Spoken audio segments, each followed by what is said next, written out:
Hello friends, welcome to খেল দুনিয়া। আগামী 1 মার্চ মোহনবাগান জামশেদপুর এফসির বিরুদ্ধে হোম ম্যাচে মাঠে নামছে। তো এই ম্যাচে মাঠে নামার আগে মোহনবাগান কিন্তু অনেকটাই চাপে, কারণ উড়িষ্যা এফসির বিরুদ্ধে তারা পয়েন্ট নষ্ট করেছে এবং যার ফলে কিন্তু যে অ্যাডভান্টেজটা মোহনবাগানের পাওয়ার কথা ছিল সেই অ্যাডভান্টেজটার থেকে কিন্তু বঞ্চিত হয়েছে। তো লিগ শীর্ষে তো যাওয়ার কথা ছিল, সেটা তো যেতে পারেইনি। উল্টে মোহনবাগান কিন্তু একটা ম্যাচ থেকে 2 পয়েন্ট কম পেয়ে গেছে।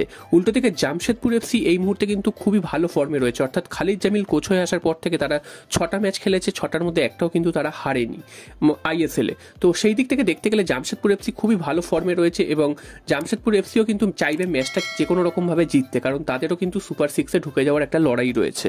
তো এই অবস্থায় কিন্তু দুটো দল নামবে আগামী 1 মার্চ। তো সেই ম্যাচটা মোহনবাগানের হোম ম্যাচ, এটাই যা সুবিধা, কারণ মোহনবাগান নিজেদের ঘরের দর্শক সমর্থন পাবে।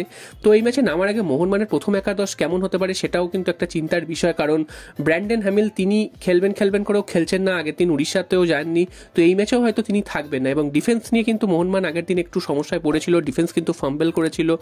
আনোয়ার আলী তিনি তো ডিফেন্সে ফিরেছেন ঠিকই, তবে তার যে আগের যে খেলাটা সেই খেলাটা কিন্তু তিনি আগের দিন খেলতে পারেননি। তো দীপেন্দু বিশ্বাসকেও আমরা দেখতে পেতে পারি ডিফেন্সে। এছাড়াও সুভাশিস বোস তিনি কিন্তু খুবই ভালো ফর্মে ছিলেন আগের দিন, তিনি দুর্দান্ত কিছু বল সেভ করেছেন বা ডিফেন্সে ঢুকতে দেয়নি। এছাড়াও কিন্তু হেক্টর ইউসতে তিনিও কিন্তু খুব একটা সুবিধার লাগছিল না, তাকেও নড়বড়ে লাগছিল। উল্টো দিকে কিন্তু আরেকজন সাইড ব্যাক আশিস রায় তিনি কিন্তু খুব ভালো খেলেছেন।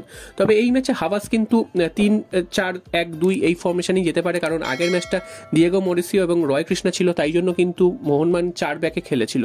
তো এই ম্যাচটা কিন্তু তারা 3 ব্যাকে খেলতে পারে এবং সেখানে কিন্তু মোহনবাগান সুভাশিস বোস, আনোয়ার আলী এবং হেক্টর ইউসতে এই 3 ব্যাক নিয়েই শুরু করতে পারে এবং একটু ওপর দিকে অনিরুদ্ধ থাপা বা দীপক টাঙ্গরির মধ্যে কেউ একজন খেলবে এবং মাঝ মাঠে অবশ্যই থাকবেন দিমিত্রি পেট্রাটস, তার সাথে থাকবেন লিস্টান কোলাসো, ডান দিকে থাকবেন মনবীর সিং। আগের দিন লিস্টান কোলাসোকে মোহনবাগান দলে রাখেনি, যেটা নিয়ে কিন্তু সমালোচনা হয়েছে, কারণ এরকম একটা ম্যাচে লিস্টান কোলাসোকে রাখা হয়নি কেন সেটাই কিন্তু প্রশ্নের মুখে পড়েছিল হাভাস। আগের ম্যাচে তিনি গোল করেছিলেন, তারপরের ম্যাচে তাকে পুরো ম্যাচটা বসিয়ে দেওয়া হয়েছে এবং কিয়ান নাসরি তাকেও কিন্তু আমরা দেখতে পাইনি, এটা নিয়ে কিন্তু সমালোচনা হয়েছিল। তো মনবীর সিং আগের দিন খেলেছিলেন ঠিকই, তবে মনবীর সিং কিন্তু তার চেনা ছন্দে খেলতে পারেননি, তিনি বারবার আটকে গেছেন উড়িষ্যা ডিফেন্সের কাছে।